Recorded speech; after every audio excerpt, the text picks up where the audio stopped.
story is best reflected in the stories of folks who work with us and the folks we serve. The gentleman is Mr. Jason Hillman.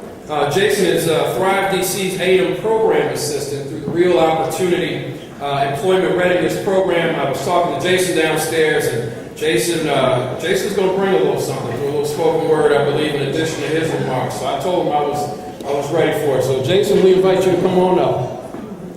Let's give him a hand.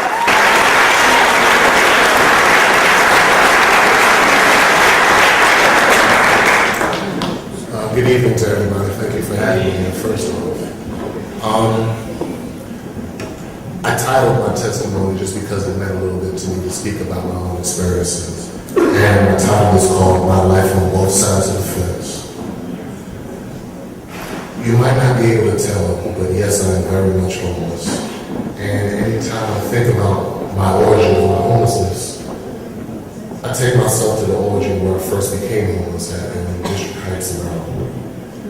I had just left my own home, living with my father and my mother due to stress and just some plain ignorance on my own part.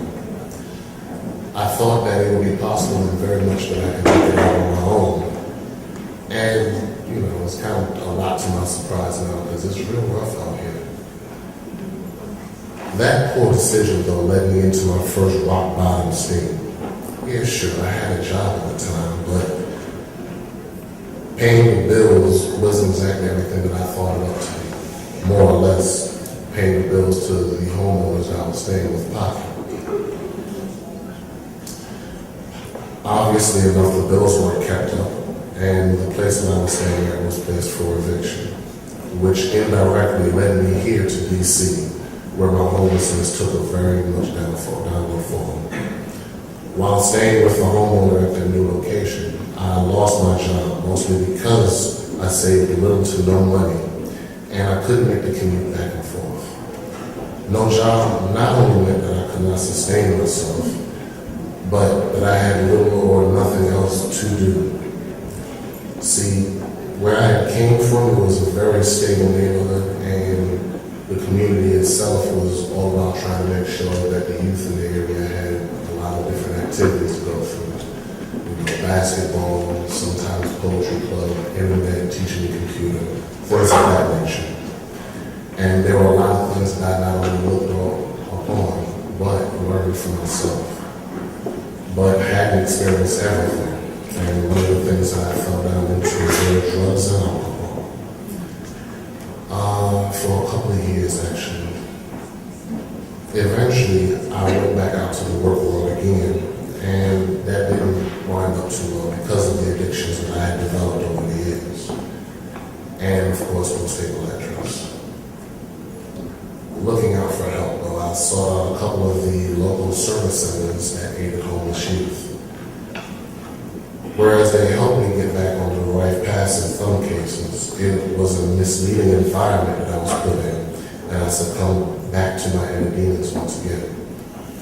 I had tried many service centers after that, but none of them when I came across like Thrive DC. Thrive DC has allowed me to exist on both sides of the fence. When I first started coming to the program in the morning, I actually thought it was going to be nothing much more than a feeding program like some of the others I had been to before. However, I soon found the staff to be very warm and friendly. The quality of food to be better than most, actually. And they offer a wide range of services under the case management, some of them you might not know of. And some of these services include, but are not limited to, resume building, job search, legal services, money management, anger management, mail and telephone uses, medical aid, referrals for clothes, jobs, and housing, as well as a job preparatory and internship. I'm sorry, I lost myself. A job preparatory and internship program for some individuals who would like to get back into the work world. This internship program is what I am currently a part of, and I feel I have made very good progress. I obtained the internship by volunteering my time and my services to my peers and to Thrive DC. So much that after an interview process I secured the position as an AM program assistant. As an AM assistant, I helped to diffuse any issues on the program floor, as well as offering my knowledge to my peers and my coworkers. Since I have been employed, drugs and alcohol are no longer a part of my life, and I have the ability to be in society. I also have the confidence, and I have a lot to look forward to almost every single day I walk out the door, except Sundays and Saturdays, those are days I go to rest.